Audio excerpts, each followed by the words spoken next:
Democrats just had an absolutely massive night. No asterisks, no caveats. That's just what happened.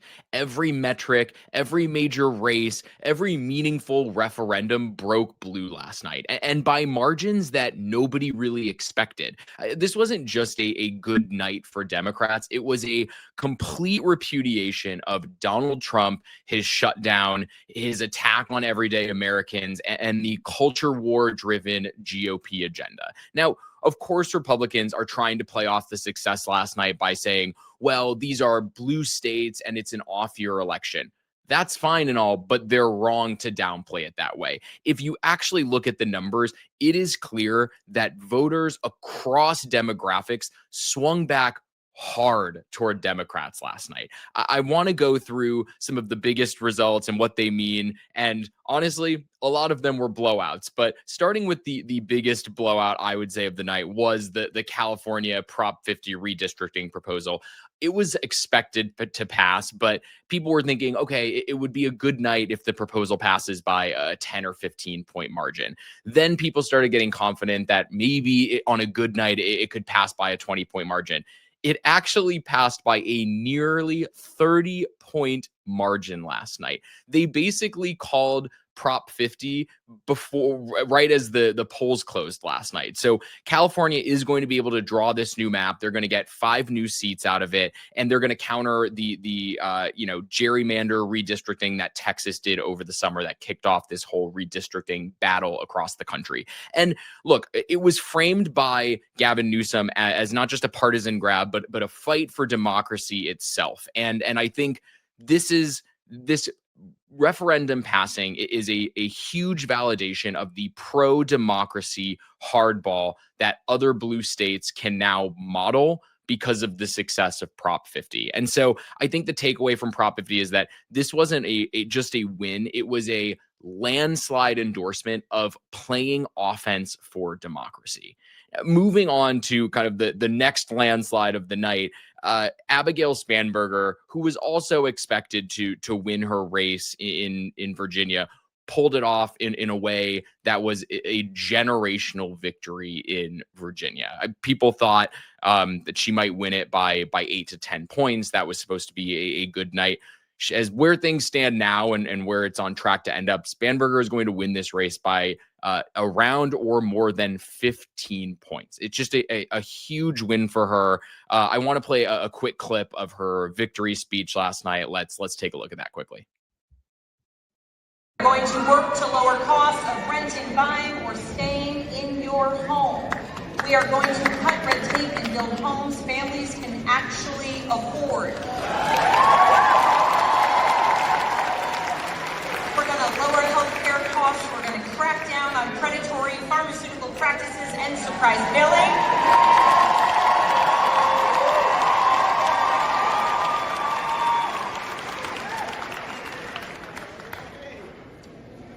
And we're going to produce more energy.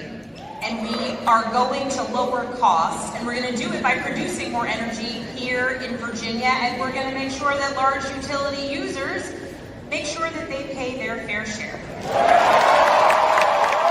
Spanberger closed there with her victory speech in a way that matched the rhetoric from her campaign, which was a relentless focus on affordability, bringing costs down for hardworking Americans, and bringing competence back to governance and actual solutions. And if you look at the actual map in Virginia, every single county in Virginia, whether they were deep blue or deep red, every single county, with the exception of 3 or 4, one of them might flip, swung back toward Democrats very hard in this election by anywhere from 5 to 20 or 25 points. And that is what should make Republicans nervous, is they felt like they were going to keep owning these rural districts. And it's not that Democrats necessarily need to flip those districts blue, but if a rural district is flipping 5 to 10 points back to Republicans in future elections, they are in trouble.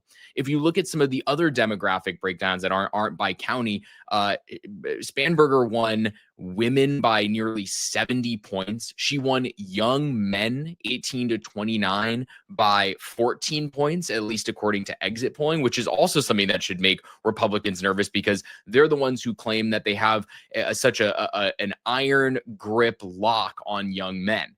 Apparently, that's not the case because I guess young men don't like watching their bills, their rent, their healthcare, their grocery prices go up while the GOP demonstrates that they have no plan to help solve any of those. Spanberger actually talked about the policy solutions that she was going to bring to the table to make large corporations, pay their fair share, to not let utilities get price gouged for people who are already economically vulnerable. She actually gave a blueprint and policy for how she was going to govern, and that's great. And now voters get to hold her to it, but she actually offered concrete solutions, and people believed in it. And so she didn't just win, she sort of redrew the state's political map on that, which with this race, which is amazing. Next up, we have Mikey Sherrill, the now next governor of New Jersey. And of all the big races last night, this one's almost the most surprising.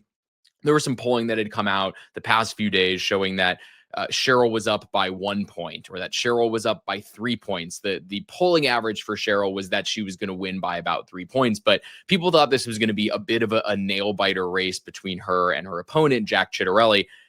Turns out, not that much of a nail biter. About 95% of the votes are in. Sherrill is winning by 13 points right now. She was not close. They called it early. And she ran a strong campaign, especially at the end. She just gave some killer speeches that really, once again, hammered home, similar to Abigail Spanberger, hammered home this idea of Democrats being the party of affordability. She stayed laser focused on cost of living. She had a big campaign promise, which is that she's going to declare a state of emergency on day one to freeze utility rates that are hurting New Jersey citizens across the board right now. And some, I've seen their utility bills go up 100% in the past year. And that is the secret here. And I want to play a clip from Sherrill's victory speech last night as well. And it's her talking about what she is going to deliver, not only to the people that voted for her, but the people that didn't vote for her as well. Let's take a look. Thank you to everyone who's joined me in fighting for a better future. I know these are tough times. I know not everyone voted for me, but I'm working for everyone. Every single one of you. When we all do better, we all do better. So tomorrow begins a new day. And at each new day in New Jersey, the sun rises over the Statue of Liberty, a daily reminder of her promise. Give me your tired, your poor, your huddled masses yearning to breathe free.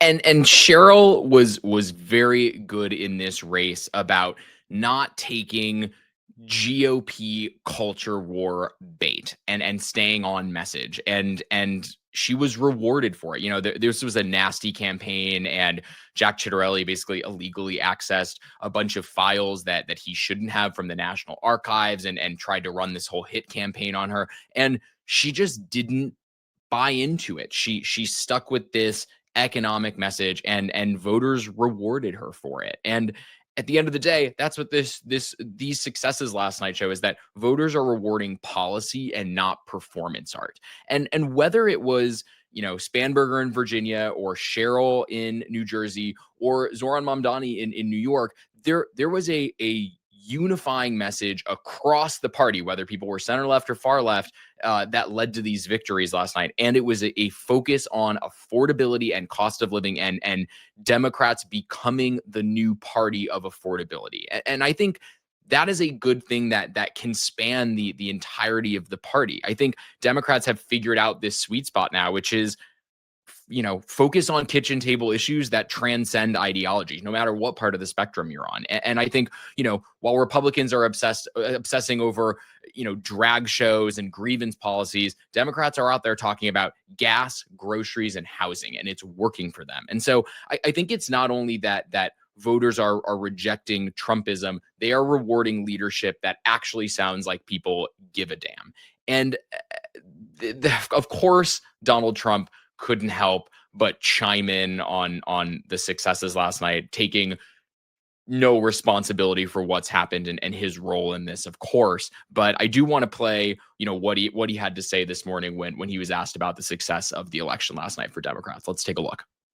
I've heard that about 4 times. I heard it after Kings. They said I was a king. And I heard it after Kings. I heard it after a couple of other moments in time. And I said, no, I don't believe so. And now I heard it's after the election. I don't believe so. I think they're kamikaze pilots. I just got back from Japan. I talked about the kamikaze pilots. I think these guys are kamikaze. They'll take down the country if they have to. So I don't think so. Is it surprising to see the president talk like this or try to refer to Democrats as suicide plane bombers who are trying to destroy the country at all costs? No, but it still never makes it less shocking. And it makes it just as frustrating that after he said that, the media did nothing to push back on it whatsoever. It's this crazy double standard where when Democrats lose elections, they're expected to be level-headed and graceful, which is what they should be. But when Republicans lose elections, they're allowed to say this stuff with no pushback and no consequences. And I think that is what people showed last night that they are fed up with and sick of. And it wasn't even just in these big races that we saw Republicans get absolutely trounced. We saw there were some just shock upset wins for Democrats as well. They have now a super majority in the Virginia House of Delegates. There were 2 utility commissioner races in Georgia that Democrats didn't think they had a chance of flipping, and they did. And they basically are commissioners that hold public utilities accountable and make sure that there aren't rate gouges for different utilities across the state.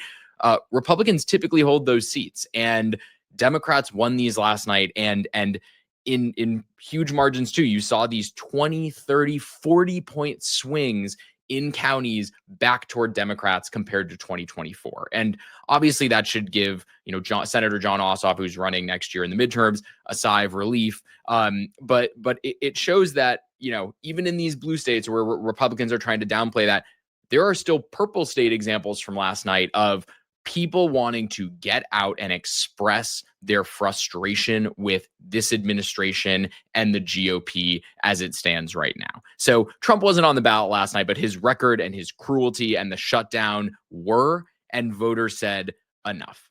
And look, I know it's an off-year election, and the Democrats have obviously proven that they're good at turning out voters no matter when an election is happening, where Donald Trump has clearly shown that if he's not on the ballot, voters don't show up. But this is still an excellent blueprint that Democrats can use for next year. Stay disciplined, talk about the cost of living, and let Republicans drown in their own weird culture war stuff that they relentlessly try to drag everybody else into, and people clearly are sick of right now. I think there was a lot of, in the past, this feeling of, the GOP has this weird culture war that they're always on and they're always fear mongering, but maybe they're the party of the economy, and they're the party that can help make my life better in the ways that I care about economically. And I think Republicans were given a pass for all of the culture war nonsense because of that. And I think they have demonstrated in record time that they have no plan to make people's lives better. They have no plan to improve the economy. And because of that, people are saying, well, I'm not sticking around for this ridiculous, culture war battle that they keep trying to bait people into. I want to go after and vote for and support a party that is actually going to improve my life every day. And this last night was the first sign that people are starting to view Democrats as that solution.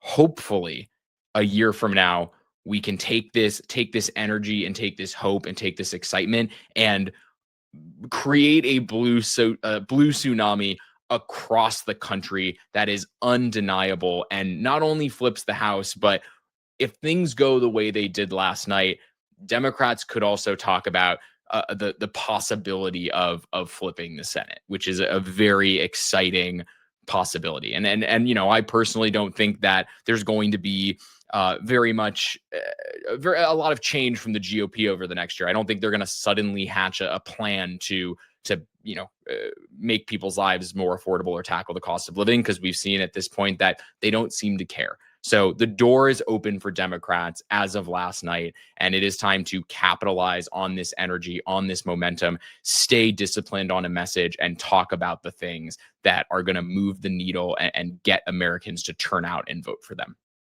That's it for me today. If you liked what you saw in this video, throw a like on it, follow the Demwins Media YouTube channel, follow me at buildingthebench.substack.com, and we will keep bringing you the news as you need to see it. Thanks for watching.